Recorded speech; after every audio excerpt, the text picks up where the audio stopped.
Let's kick this off. Welcome to this explainer. If you've got this picture in your head of immigration court being this, deeply human arena filled with emotional pleas and subjective storytelling, well, it's time to completely reframe how we look at this. Today, we're unpacking a really fascinating anonymous expert report. And what this report does is deconstruct the entire high-stakes adjudication process. It shows us that this isn't some human drama. It's actually a highly rigid, incredibly complex machine. We're going to dive right into the exact, completely non-negotiable tripwires, the strict evidentiary formulas, and these really absolute mathematical thresholds that literally dictate who gets to stay and who gets ordered to leave. So here's our roadmap for today. We're mapping out 5 core operational components. 1, the dual-phase adjudication engine. 2, absolute procedural compliance tripwires. 3, evidentiary mechanics and corroboration. 4, the burden-shifting presumption mechanism. And finally, number 5, the hierarchy of legal thresholds. Let's get right into it. Part 1, the dual-phase adjudication engine.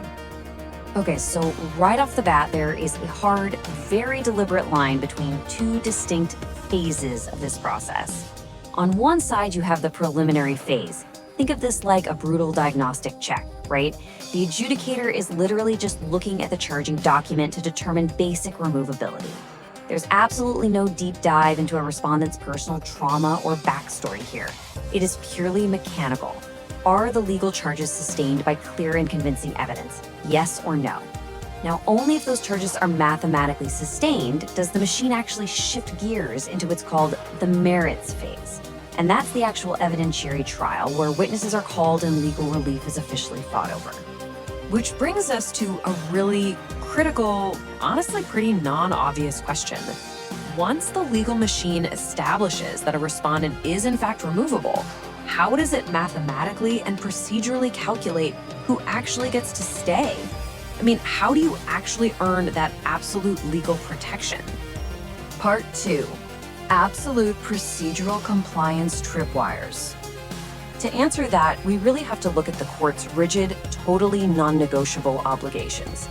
We're talking about rules like submitting official address changes within exactly 5 days, appearing early and absolutely without fail at all your scheduled hearings, strict, uncompromising compliance with biometric fingerprinting instructions, and submitting physical evidence weeks prior to a trial.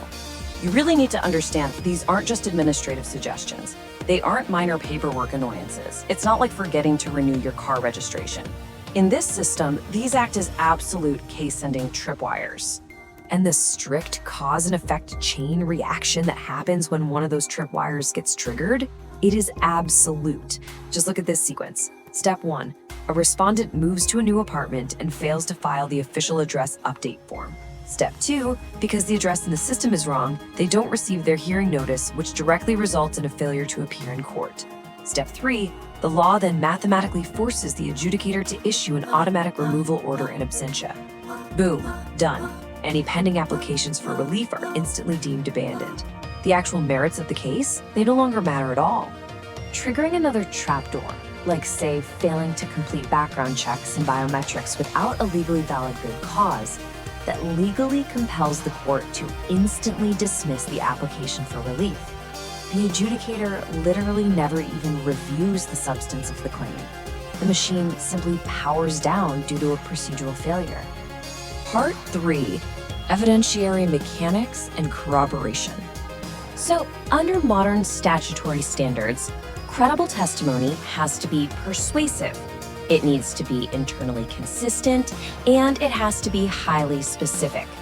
But here is the major and honestly often misunderstood insight from this expert deep dive.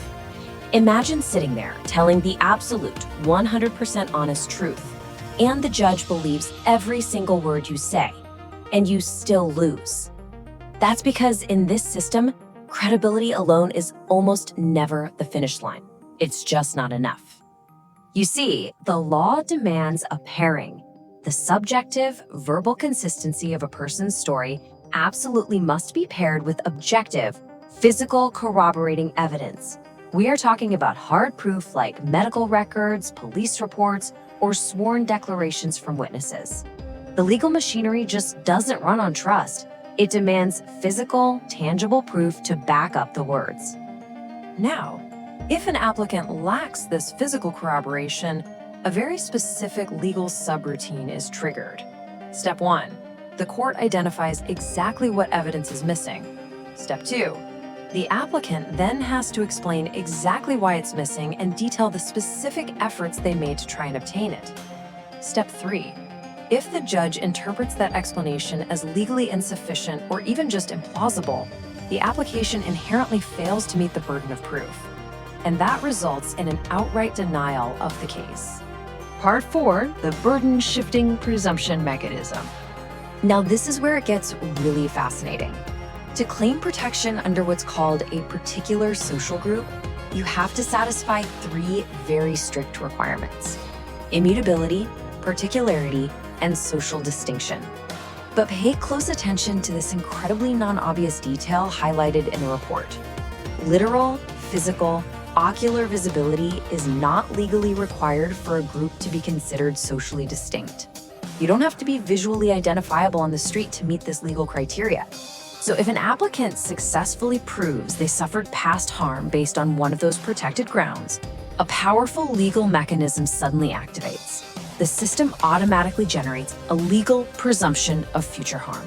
And at this exact moment, the burden of proof violently shifts away from the applicant and lands squarely on the prosecuting authority. The government is now forced to prove by a preponderance of the evidence that there has been a fundamental change in the home country's conditions or that the applicant could safely relocate within that country. If the government fails to meet this mathematical burden, relief is automatically granted. It's a complete flip of the script. Part 5. Hierarchy of legal thresholds.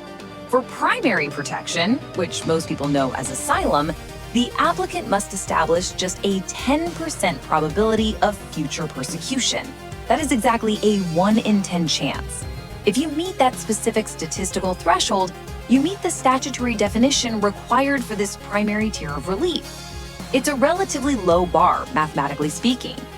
However, the secondary level of protection, which is known as withholding of removal, demands a much stricter, more likely than not standard.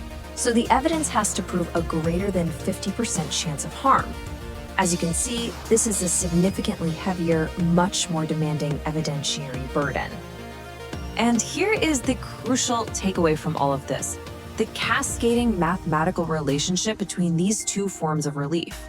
If an adjudicator determines that the evidence fails to meet that low 10% bar for primary protection, it inherently, mathematically, fails the higher 50% bar for secondary protection. The machinery just executes a cascading denial, instantly terminating all avenues of relief simultaneously. As the expert report so perfectly puts it, this adjudicatory system is not a subjective narrative, but a rigid machinery of interconnected compliance tripwires, evidentiary mechanics, and cascading legal thresholds. Outcomes in these incredibly high-stakes hearings are governed by strict procedural compliance and hard mathematical limits. It is a precise, highly interconnected machine, wholly divorced from pure subjective storytelling. The system demands objective proof, exact timing, and strict statistical probability. Which leaves us with a really critical structural dilemma to think about. As global complexities increase and evidentiary standards inevitably grow even more intricate, how exactly will this rigid machinery adapt? Can a system built on absolute compliance tripwires and cold mathematical thresholds actually maintain a delicate balance with the fundamental human right to seek legal relief? It's a massive question. Thank you so much for exploring the true machinery of adjudication with me today. I hope you found this explainer as eye-opening as I did.